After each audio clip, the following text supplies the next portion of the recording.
Guys আপনারা কেমন আছেন? আশা করি সবাই ভালো আছেন। আপনাদের দোয়ায় আমিও ভালো আছি। আজকে রান্না করব খিচুড়ি আর মুরগির মাংস ভুনা। বাচ্চারা বলতাছে আম্মু খিচুড়ি রান্না করো, খিচুড়ি রান্না করো, তো খিচুড়ি রান্না করে দেবো আজকে আমরা। তাই আজকে আপনারা সাথে থাকেন, আমি খিচুড়ি রান্না করব গাইস। টমেটো, পেঁয়াজ, কাঁচামরিচ একসাথে ব্লেন্ডার করে নিব, নিয়ে আর মাংসের সাথে রান্না করব। গ্যাস এখন নিব আমি সব মশলা বেটে নিব, দারচিনি, এলাচ, লবঙ্গ, জিরা সব বেটে নিব। তার সাথে বেটে নিব ধনে গুঁড়ো আলাদা বেটে নিব আমি। এগুলো সব বাটবো আমি এখন।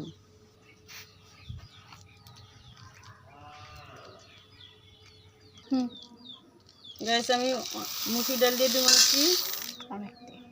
অনেকগুলা, আধা কেজির কাছাকাছি। বেশি করে মুসুর ডাল দিব, তার সাথে আমি এই যে মোটা ডাল সিদ্ধ করে রাখছি এটি দিব। ডাল আর চাল মিশিয়ে নিয়েছি খিচুড়ি রান্নার জন্য। আর এই যে মোটা বড় ডাল সিদ্ধ করে রেখেছিলাম এগুলো দিব খিচুড়ির সাথে। এগুলো একটু সিদ্ধ করে নিয়েছি। গ্যাস এখন খিচুড়ি বসাই দিব আমি।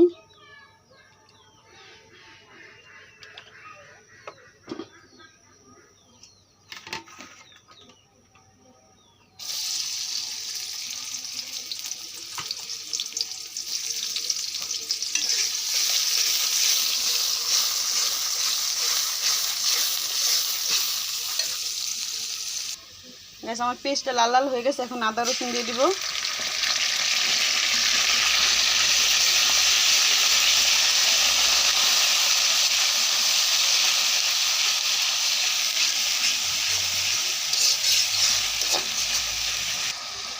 আমি যে মশলাগুলো বেটে নিয়েছিলাম এগুলো দিব। এখন ধনিয়া বাটা দিব, 2 চামচ দিয়ে দিলাম। তারপরে দেবো দারচিনি, এলাচ, জিরা বাটা একসাথে, সব একসাথে বেটে নিয়েছি। এগুলো এখন দিয়ে দিব, দিয়ে ভালো করে কষা নিব। গুঁড়া লবণ সব দিয়ে দিব একসাথে, দিয়ে এগুলো ভালো করে কষাই নেব। কাঁচা গন্ধটা যেন না থাকে, চলে যায় কাঁচা গন্ধটা। কষাই নিলে ভালো করে মশলার গন্ধ থাকবে না। তারপরে দিয়ে দিব পানি, পানি দিয়ে কষাবো কতক্ষণ।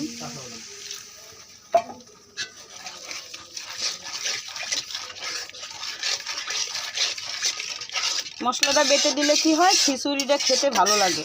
আর আস্তে আস্তে দিলে খিচুড়িটা অতটা মজা লাগে না। আর বেটে দিলে ঘন ঘন হয় খিচুড়িটা, গ্রেভি ভালো লাগে, খেতে ভালো লাগে। কিছু টমেটো দিয়ে দিব, ফ্রিজে ছিল, এই ডিপে রাখা ছিল আমার। টমেটোর ডিপে থাকে আমার সবসময়, এগুলো দিয়ে দিব। গ্যাস এখন দিয়ে দেবো কাঁচামরিচ। আস্তে আস্তে দিছি, বাচ্চারা ঝাল খায় না বেশি, তাই কাঁচামরিচ দিয়ে দিব অল্প। এখন এগুলো কষানো হয়ে গেছে, এখন চাল ঢেলে ভালো করে একটু ভেজে নিব। ভেজে নিয়ে পানির মধ্যে ছেড়ে দেব। এখন চাল দিয়ে দিব গাছ, দিয়ে একটু ভালো করে ভেজে নিব। গ্যাস এগুলো এখন ভালো করে একটু ভেজে নিব। ভেজে নিয়ে পানি দিয়ে দেবো পরিমাণ মতন।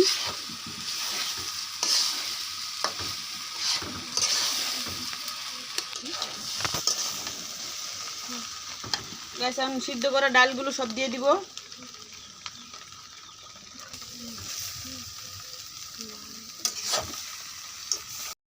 দিয়ে দিব আদা রসুন। তারপরে যে আমি মশলা সব বেটে নিই, ধনে বাটা, ধনে, আর এর হলো দারচিনি, এলাচ, জিরা বাটা, এগুলো একসাথে মিক্স করবো। এখন অল্প করে হলুদ দিব, বেশি হলুদ দিব না এখানে। পুরো লবণ, মেখে রাখা টক দই দিয়ে দিব। এগুলো ভালো করে ম্যারিনেট করে রেখে দিব। রেখে দিয়ে ভালো করে কষাবো। কতক্ষণ রাখবো রেস্টে, রেখে ভালো করে কষাবো।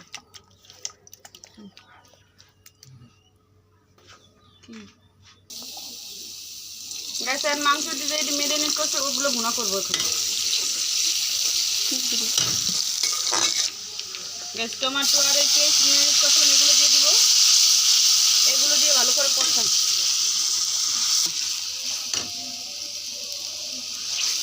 এগুলো সুন্দর করে কষায় নিব। কষাইয়ে তারপরে ওই মাংস মিনিট করে দিয়ে দিব এর মধ্যে। এখানে করবো না, ওখানে মশলা সব এড করা আছে, তাই আর মশলা এখানে আর দেবো না, ওগুলো ওখানে মশলা দিই সব। এখন সেই মাংসটি দিয়ে দেবো, মিনিট করে মাংস দিই মশলার মধ্যে দিয়ে দেবো, দিয়ে ভালো করে কষাবো। এগুলো যখন তেল উঠে যাবে তখন হালকা ঝোল, বেশি ঝোল দিব না, এটা মাখা মাখা হবে মাংসটা।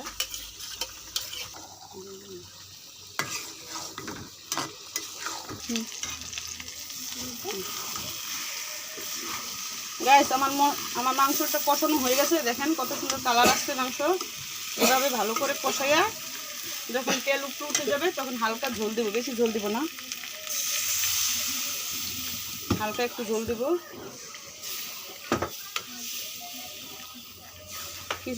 খিচুড়ির সাথে খাবে তো একটু হালকা ঝোল লাগবে, গ্রেভি একটু হালকা হালকা লাগবে, তাই একটু হালকা ঝোল দিয়ে দেবো। গাইস এখন ঢাকনা দিয়ে ঢেকে রাখবো, 5 মিনিট জাল দিব, জাল দিয়ে পরে নামিয়ে নিব, জিরা ফাঁকি দিয়ে নামিয়ে নিব।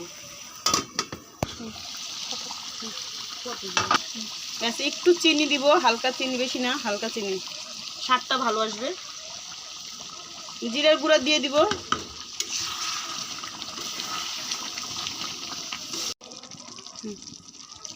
গাইস হয়ে গেছে আমার মাংস ভুনা, মানে ঝোল ঝোল হালকা ঝোল হয়ে গেছে। এখন দেখেন নামিয়ে ফেলবো, একটু গ্রেভি থাকবে এটা, নাহলে খিচুড়িতে খেতে মজা লাগবে না, নামিয়ে নিব।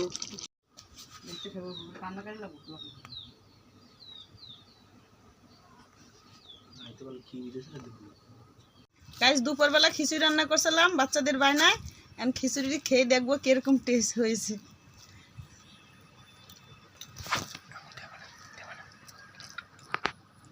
গাইস অনেক মজা হয়েছে, আচার দিয়ে খাইলে সাথে আরও মজা হবে। সাবস্ক্রাইব করে দিবেন, আর আমার মতন আমি রান্না করি গাইস, ভালো লাগলে দেখবেন ভিডিওটি।